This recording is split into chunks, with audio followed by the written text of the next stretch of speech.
Useful talk நேயர்களுக்கு வணக்கம். இந்த வீடியோ பதிவில் நான் என்ன தலைப்பை பற்றி பேச போகிறேன்னு கேட்டிங்கன்னா, போர் நிறுத்த ஒப்பந்தத்திற்கு இஸ்ரேல் மறுப்பதற்கான காரணம் என்ன? நல்லா தெரியுங்க. 7th October 2023 Israel started war against Gaza. அப்போ தொடங்கின சண்டை இன்னைக்கு வரைக்கும் தொடர்ந்து போயிட்டே இருக்குதுங்க. 7 மாதமாக இந்த சண்டை நீடிச்சிட்டு இருக்குது. இப்போவும் சண்டை போயிட்டு இருக்குது. இஸ்ரேல் இராணுவம் காசா மேலே தொடர்ந்து தாக்குதல் நடத்திட்டே வந்துட்டுருக்காங்க. காசாவும் அதுக்கு பதில் தாக்குதல் நடத்திட்டே வந்துட்டுருக்குறாங்க. இதில் ஹமாஸ் அப்படின்னு ஒரு போராளி குழு இருக்கிறாங்க, ஒரு போராட்டக்காரங்க இருக்காங்க. இவங்களோட நோக்கம் என்னன்னு கேட்டிங்கன்னா, எப்படியாவது இந்த பாலஸ்தீனத்தை இஸ்ரேலோட கட்டுப்பாட்டிலிருந்து மீட்டு எடுக்கணும் அப்படிங்கிறதுக்காக உருவான ஒரு போராட்ட குழு தான் இந்த ஹமாஸ். இந்த ஹமாஸ்க்கும் இஸ்ரேல் இராணுவத்துக்கும் கடந்த 7 மாதமாக சண்டை வந்துகிட்டே இருக்குதுங்க. இதை பார்த்த உலக நாடுகள் அனைத்துமே பார்த்தீங்கன்னா, எப்படியாவது போரை நிறுத்துங்க, ஸ்டாப் வாரிங் அப்படின்னு 2 தரப்புக்கும் சொல்லிட்டு தான் வந்துட்டு இருக்காங்க. அப்படி இருந்தும் பார்த்தீங்கன்னா இந்த சண்டை தொடர்ந்து நடந்துகிட்டே வந்துட்டு இருக்கு. இப்படி இருக்கும்போது ஹமாஸ் ஒரு சீஸ் ஃபயருக்கு ஒப்புதல் அளிச்சிருக்கிறாங்க. அந்த சீஸ் ஃபயர் அக்ரிமெண்ட் என்னன்னு பார்த்தீங்கன்னா 3 கட்டமாக பிரித்து சொல்லியிருக்காங்க. ஃபஸ்ட்டு ஃபேஸில் என்ன சொல்கிறாங்கன்னா, ஃபஸ்ட்டு 42 டேஸில் என்ன பண்ணணும், செகண்ட் ஃபேஸில் செகண்ட் 42 டேஸில் என்ன பண்ணணும், தேர்டு ஃபேஸில் நம்பர் ஆஃப் டேஸ் கணக்கு சொல்லவே இல்லை, அதுக்கப்புறம் என்ன பண்ணணும் அப்படின்னு சொல்லி ஒரு 3 கட்டமாக பிரித்து ஒரு சீஸ் ஃபயருக்கு ஹமாஸ் சம்மதம் தெரிவிச்சிருக்கிறாங்க. அந்த ஃபஸ்ட்டு ஃபேஸில் என்ன சொல்கிறாங்க அப்படின்னு கேட்டிங்கன்னா, முதல் நாள் இருந்தே பார்த்தீங்கன்னா நிவாரண பொருட்கள் காசாக்குள்ளே எந்த ஒரு இடையூறும் இல்லாமல் வந்துட்டு போகணும். 600 டேங்கர்கள், அப்புறம் 50 எண்ணெய் லாரிகள், இதெல்லாம் சரிவர போயிட்டு வர்றதுக்கும் எந்த இடையூறும் இல்லாமல் போயிட்டு வரணும்னு சொல்கிறாங்க. 2வது பாயிண்டில் அவங்க என்ன சொல்கிறாங்கன்னு பார்த்தீங்கன்னா, இஸ்ரேல் பிடிச்சி வச்சிருக்கிற அந்த பாலஸ்தீன பிணைய கைதிகளை விடுவிக்கணும். விடுவிக்கப்பட்ட 3வது நாளிலிருந்து ஹமாஸ் இஸ்ரேல் பாதுகாப்பு வீரர்களையும் படை வீரர்களையும் பிணைய கைதிலையும் நாங்களும் உங்களுக்கு ஒரு நாளைக்கு 3 பேருங்கிற விதமாக 7 நாளைக்கு 21 பேரை நாங்கள் விடுவிக்கிறோம் அப்படின்னு ஹமாஸ் சொல்லிட்டு வர்றாங்க. அப்புறம் 6வது வாரத்தில் பார்த்தீங்கன்னா இஸ்ரேல் காசாவில் இருக்கிற அத்தனை அந்த இராணுவ துருப்புக்களையும் காசாலிருந்து எடுத்துக்கணும். காசாவை காசாவில் பாலஸ்தீனர்களை சுதந்திரமாக நடமாடுறதுக்கு வழிவகை செஞ்சு தரணும் அப்படின்னு அவங்க சொல்கிறாங்க. அப்புறம் இந்த காசா மீது பார்த்திங்கன்னா போர் விமானங்கள் இருக்குது. அந்த அந்த காசா மேலே இஸ்ரேல் போர் விமானங்கள் இருக்குது. இது என்ன சொல்கிறாங்க அப்படின்னு கேட்டிங்கன்னா, இந்த பிணைய கைதிகளை பரிமாற்றிக் கொள்வாங்க இல்லைங்களா, இஸ்ரேலோட பிணைய கைதிகள் ஹமாஸ் கையகப்படுத்தி வச்சுருக்காங்க. காசாவில் பாலஸ்தீனியர்களை பிணைய கைதியாக இஸ்ரேலில் வச்சுருக்காங்க. இவங்களையெல்லாம் சரிவர மாற்றி எடுக்கிறதுக்கு ஒரு நாளைக்கு 10 மணி நேரத்திலிருந்து 12 மணி நேரம் விமான போக்குவரத்து தடையில்லாமல் நடக்கிறதுக்கு அனுமதி கொடுக்கணும்னு சொல்கிறாங்க. அப்புறம் பாலஸ்தீன கைதிகளை இஸ்ரேல் விடுவிக்கணும்.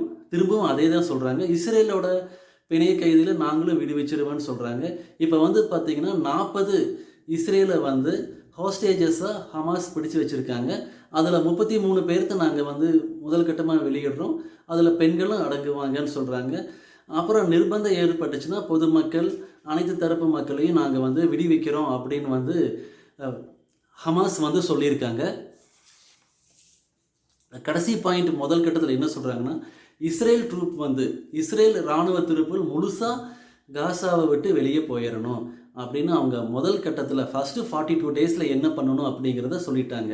இப்போ செகண்ட் 42 டேஸில் என்ன பண்ணணும்னு சொல்கிறாங்கன்னு பார்த்தீங்கன்னா, நிலையான அமைதி, கம்ப்ளீட் பீஸ்ஃபுல்னஸை காசாவில் கொண்டு வர்றதுக்கான நடவடிக்கை எடுக்கப்படும் அப்படின்னு சொல்கிறாங்க.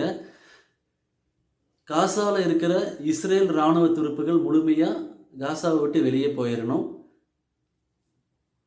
இஸ்ரேல் பாலஸ்தீனியர்களை ரிலீஸ் பண்ணினதுக்கு ஈடாக சமமாக ஹமாஸ் இஸ்ரேல் இராணுவ அதிகாரிகளையும் சில இராணுவ வீரர்களையும் நாங்கள் விடுவிக்கிறோம் அப்படின்னு ஹமாஸ் சொல்கிறாங்க.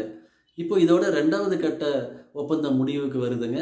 3வது கட்ட ஒப்பந்தத்தில் என்ன சொல்கிறாங்கன்னு பார்த்தீங்கன்னா,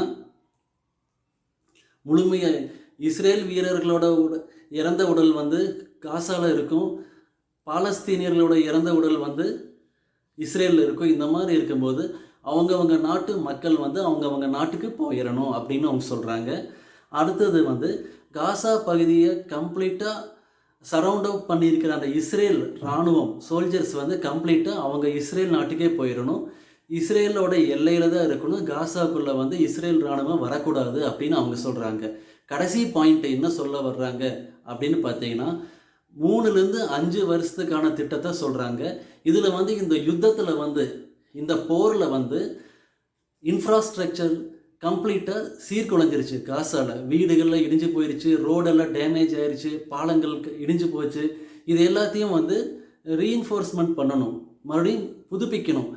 இதுக்கு வந்து முதல் 5 ஆண்டு திட்டத்துக்குள்ளே எல்லாத்தையும் கொண்டு வரணும்னு சொல்கிறாங்க.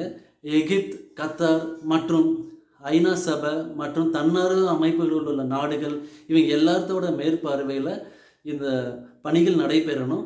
அப்புறம் இந்த யுத்தத்தில் பாதிக்கப்பட்ட மக்கள் அனைவருக்குமே வந்து உரிய இழப்பீடு வழங்கப்பட வேண்டும் அப்படின்னு இவங்க சொல்கிறாங்க. அதுக்கப்புறம் காசாவுக்குள்ளே வந்து இஸ்ரேலோட தலையீடு இருக்கக்கூடாது அப்படின்னு ஹமாஸ் வந்து சொல்கிறாங்க. இதை சொன்ன உடனே ஹமாஸ் மக்கள், காசாவில் இருக்கிற பாலஸ்தீன மக்கள் எல்லாருமே சந்தோஷமாக பட்டாசு வெடித்து கொண்டாடினாங்க. ஆனால் இஸ்ரேல் தரப்புல இருந்து எந்த ஒரு பதிலும் வரல. ஏன்னு பார்த்தீங்கன்னா அவங்க அமைதியாகவே இருந்தாங்க. அதுக்கப்புறம் நெதன்யாகு, பிரதமர் ஆஃப் இஸ்ரேல், அவரோட ஆஃபீஸ்லேருந்து ஒரு ரிப்போர்ட் வருது, அறிக்கை வருது. அவங்க அதில் என்ன சொல்கிறாங்கன்னு கேட்டிங்கன்னா, ஹமாஸ் சொல்கிற அந்த சீஸ்ஃபயர் ஒப்பந்தத்தில் வந்து நாங்கள் எதிர்பார்த்ததை வந்து நிறைவேற்றவே இல்லை. நாங்கள் என்ன எதிர்பார்க்குறோம், அதாவது பிணை கைதிகளை வந்து திருப்பி மீட்டதுக்கப்புறமாவோ, உயிருடனாவோ இறந்த பிணமாவோ மீட்டதுக்கப்புறம் சண்டையை நிறுத்தணும்னு சொல்கிறாங்க. அதை எங்களால் நிறுத்த முடியாது, யுத்தத்தை எங்களால் நிறுத்த முடியாது. இதுலேருந்து என்ன தெரியுதுன்னு கேட்டிங்கன்னா, இஸ்ரேல் வந்து காசாவை தன்னுடைய கட்டுப்பாட்டுக்குள்ளேயே வச்சுருக்கணும், தன்னுடைய ஆளுமைக்குள்ளேயே வச்சுருக்கணும்னு அவங்க நினைக்கிறாங்க. ஆனால் ஹமாஸ் பீப்புள், காசா மக்கள் என்ன பண்ணுறாங்கன்னு என்ன நினைக்கிறீங்கன்னு கேட்டிங்கன்னா, காசா வந்து ஒரு சுதந்திர நாடாக அறிவிக்கணும், உங்களுடைய அரசியல் தலையீடு இருக்கக்கூடாதுன்னு இவங்க காசாவில் நினைக்கிறாங்க. ஆனால் இஸ்ரேலில் வந்து அதுக்கு உடன்பட மாட்டேங்கிறாங்க. அதாவது ஜெயிச்சு காசாவை நாங்கள் பிடிப்போம், இல்லைன்னா நீங்கள் எங்கள்கிட்ட சரண்டர் ஆயிருங்க, நாங்கள் தான் உங்களை ஆட்சி புரிவோம், நீங்கள் சொல்கிறத நாங்கள் கேட்க மாட்டோம் அப்படின்னு தான் அந்த நிலைப்பாட்டில் தான் வந்து இஸ்ரேல் தரப்பில் எல்லோரும் இருக்கிறாங்க. இது வந்து உலக நாடுகள் அனைத்தும் உன்னிப்பாக கவனிச்சுட்டு வந்துட்டுருக்கு. என்னதான் வந்தாலும் யுத்தத்து மூலமாக, ஒரு சண்டையின் மூலமாக வந்து யாரையும் கட்டுப்படுத்தி அடக்கி ஆள முடியாது. இந்த வீடியோ பிடிச்சிருந்தால் லைக் பண்ணுங்கள், ஷேர் பண்ணுங்கள், சப்ஸ்கிரைப் பண்ணுங்கள். அப்போ தான் நான் அடுத்தடுத்து போடுற வீடியோ உங்களுக்கு கிடைக்கும். நன்றி.